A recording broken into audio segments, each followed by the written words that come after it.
What's up, guys? It's your boy Little Savage, and I'm back with another video. Today you guys are not seeing my cute face. I'm just going to talk about the types of aquariums I got and the types of fish and how to take care of the types of fish you have. Right now you guys are looking at my 20-gallon aquarium. These are new fish and a new aquarium I recently just got. Well, yesterday, no, it was the day before yesterday, and I ended up getting tiger barbs. If you guys don't know what those are, you could just Google them. But they end up dying because, if you could tell, I just recently, well, it's new, so I just added this air stone, and they did not have that in there. So I'm guessing they're always going to the top of the tank for air. So I didn't have that in there, and I guess the flow on the filter was too high for them. So basically, they end up dying. And I'm gonna just tell you what types of fish I have in here. Basically, I have two types of fish in here for now, but I'm gonna get new fish, and I'm gonna update you guys on those when I get them. Basically, I have, if you guys could see right here, this is a Dalmatian Molly, and right here is a Dalmatian Molly right here.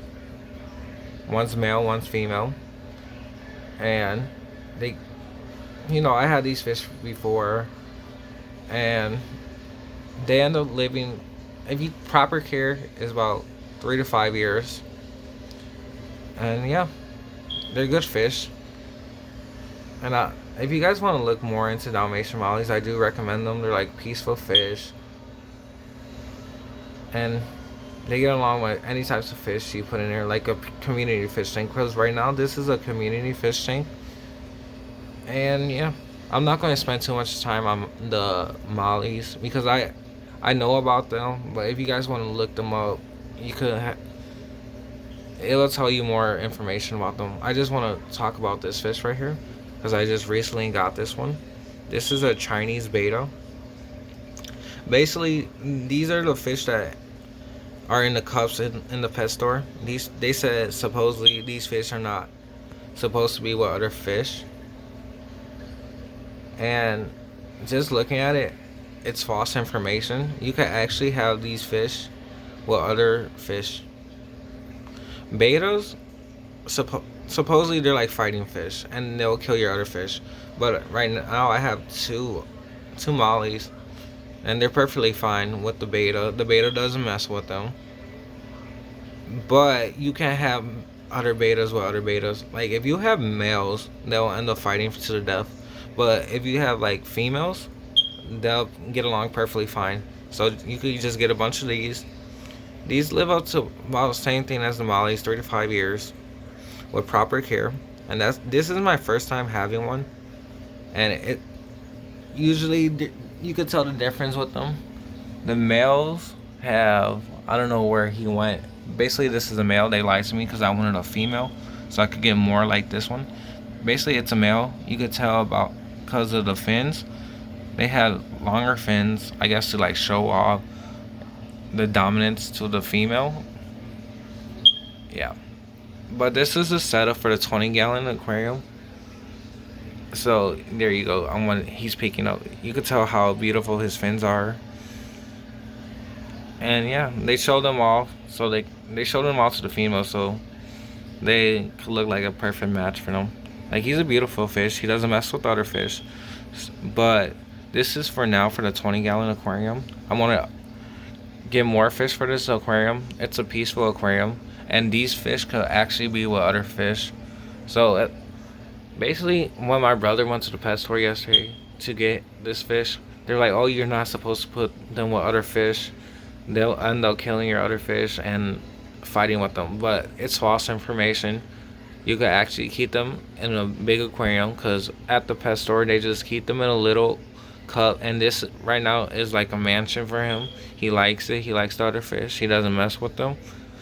And yeah, so I need you guys to just drop a name down for him. Basically, I thought it was a female. I was going to name it Luna or Daisy, but it's a male. So just give me like, I'm guessing like a spring color name, because basically it's just like a spring color tank, if you could tell. Hawaii tank. And yeah, And he loves his log. He sleeps in there. And if you can see, like, he's right here. He's a good fish, peaceful. And this is my 20-gallon community tank. I'm going to end up upgrading with more fish. Probably this week I'll get more fish for this. Usually they get along with guppies, platies, Dalmatian mollies, or any types of tetras. So yeah, I'm going to just show you my other aquarium. Let's do a really.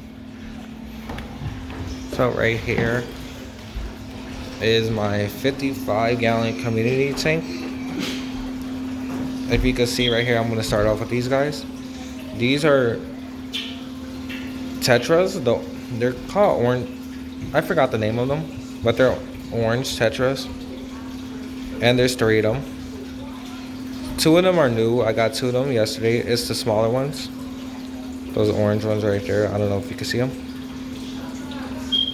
And right here are my Cory catfish. There's 2. One's a male, one is female. The male is the bigger one, and then the female is that one. Right here is my paradise gourami. I had him about, say, like a year and a half. He had a mate, but the red-tailed shark I had ended up killing his girlfriend.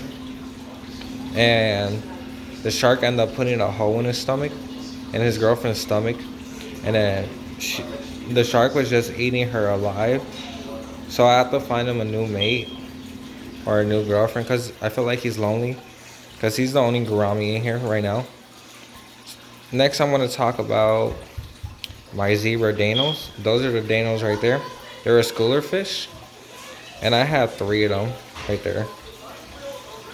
They like to school, and they eat about anything that I throw in the tank. If you could tell, they're schooling right now. And right here, I just got this one 2 days ago, and it's doing fine. This is a bala shark. I have 2 in here, and they end up getting like about 12 inches to 14, so like a foot. Yeah, a foot, like 1 foot size, like that, foot size.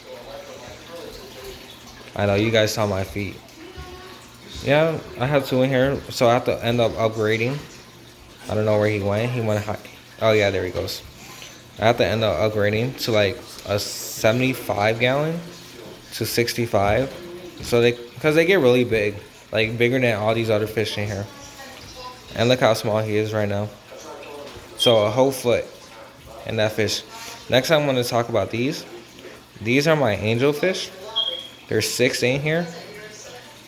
And these get about 8 inches. The lifespan with them are like 8 to 10 years with proper care. And let me just go back to tetras. Tetras are about like 2 to 5 years. The zebra danos, about the same, 2 to 5 years with proper care. And yeah, I have 6 angel fish. If you can all see them, they're all schooling. And this gourami, he always loves attention, but don't worry, I'll get you a girlfriend soon. Right here is my albino placo. This is like the longest fish I had in here. I had him about 2 years already. And he like cleans up the tank, whatever the fish don't eat, or say if a fish dies, he end up like eats the dead fish, or he cleans out the tank. Like, he's an omnivore, so he eats meat and plants, whatever I just throw in there, he eats. And right there is the other bala shark. I have 2, right? I told you. And I think that's all I have in here right now. I have three orange tetras, 2 bala sharks, 2 Cory cats, and one albino placo. And then this is like the landscape of the tank. The ship in the middle, the Titanic. They have like the hose that could go in there and hide. The plants. So if I ever decide to if they ever decide to have babies, the babies will hide in the plants. Because usually these types of fish right here will eat the babies, the zebra ones. And you have the angel fish all right here. They're schooling. We have 6 in here. And yeah, this is the landscape of it. I'm gonna probably get like a couple more for this because, like I said, the baller sharks get really big. So like in a year, he's gonna be like the biggest fish in the tank, and they have to upgrade. And you know, upgrading aquariums is not cheap. This whole landscape of aquarium, basically, this stand and this was like $300 plus tax, and all the fish too. Angelfish end up going to like $6 to $9 for each one. So there's six. So times that by six. I have 6 angelfish times 10. So that's like $60 right there. This Placo right here cost me $15. And this Paradise was like $3. But the Bala sharks, that's a whole different story. They were like $11 for each fish. And I have 2. So I paid like yesterday, the day before yesterday when I went to the pet store, I spent $153 because I got that new aquarium and the new fish in here. And I have all of them in here.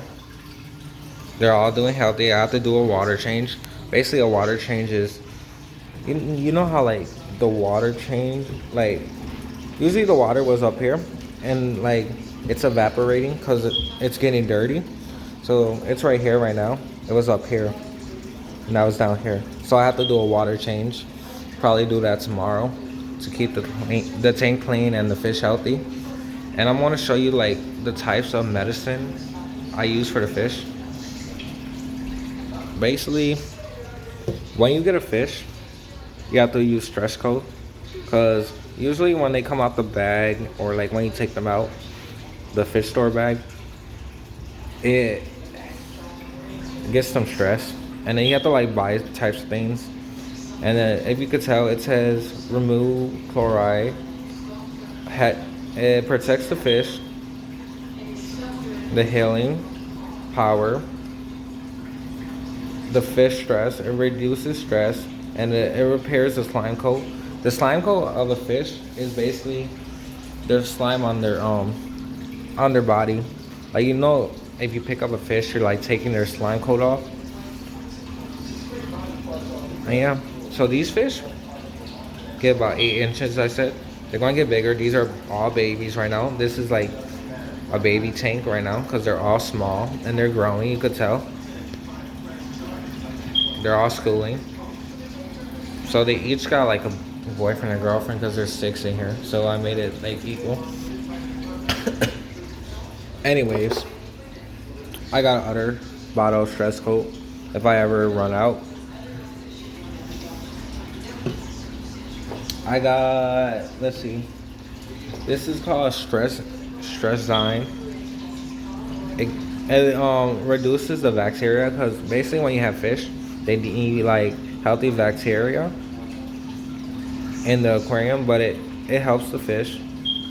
If you guys could tell, here's the instructions to use it. When to use, it says use weekly, but I don't do it weekly. I only do it like when I do water changes to the aquarium.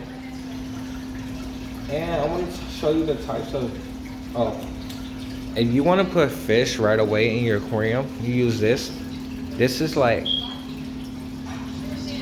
beneficial bacteria. Like, you just throw it in there and then you can put fish in right away. Because when you get fish, you can't just put them in the aquarium right away. What if you don't have this? Because if you just throw your fish in, they will end up dying. And let's see what else I have. I'm going to show you the types of food I feed them. This is for plants, but I don't have no live plants in my aquarium. These are all fake plants. This is the Cory food. That's for like the bottom feeders. I feed them this.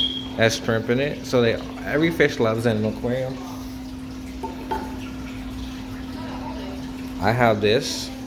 This food helps the angelfish basically, because I used to have angelfish, but they end up getting bloat. I remember I was going to tell you guys what a bloat was in the last video. Bloat is basically like, usually they go to the top for air and they breathe too much air in their, they breathe too much air, and they, you know, that blows up their stomach. Their stomach gets fat and they end up losing their balance to swim.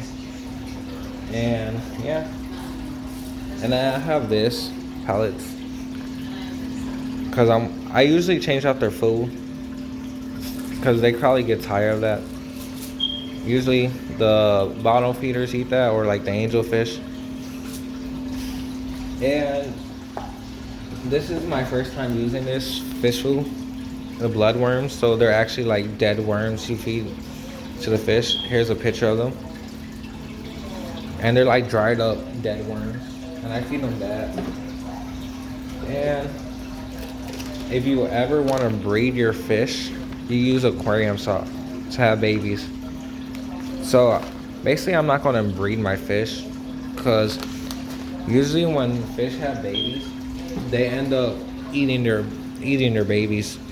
Cause I did have that last time. Cause I used to have, you know, the fish that I had in a 20 gallon. I used to have them in here, but older aquarium. And then these right here, those zebra ones, they end up eating their babies. So yeah, but babies usually hide in plants like this, or like the bigger plants. And yeah, so water changes about like every 2 weeks. I did one like two weeks ago, so I'm gonna do one tomorrow or today. And yeah, overall this whole landscape was like $400. This ship was like $30. Plants are like, they're expensive too. So yeah, I think that's about it. The filter, you change the filter bags like every month or so, or you could clean them out. I haven't changed them yet, but I've been cleaning them out. And the fish all look healthy. None of them died yet. I used to have more fish in here, but they ended up dying and getting like bacteria in their eye, cloudy eye disease, and I couldn't do anything about it. I tried to save them, like with the bloat. They said, you know how I told you the angelfish used to have the bloat, my old ones? They said use this Epsom salt. I tried doing that for like 7 days, but that didn't work. So they ended up dying. I ended up burying them like in the backyard, like over there, somewhere over there. I ended up burying them because my mom loved that angelfish. Like the angelfish used to come to the tank when it was hungry. Like it'll greet you, look at you. The only fish that greets me really right now is this one because he knows me. And these all fish are all shy because they don't know me yet. So yeah, these are all types of fish. I have like 10 different species of fish.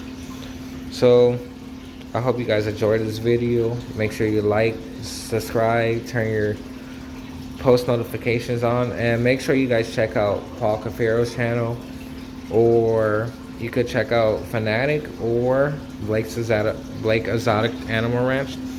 They taught me how to care for fish and types of temperature. Usually when you have fish like this, the temperature has to be at exactly 88 degrees or like 86, 84, because these are warm fish. Because this aquarium is warm right now.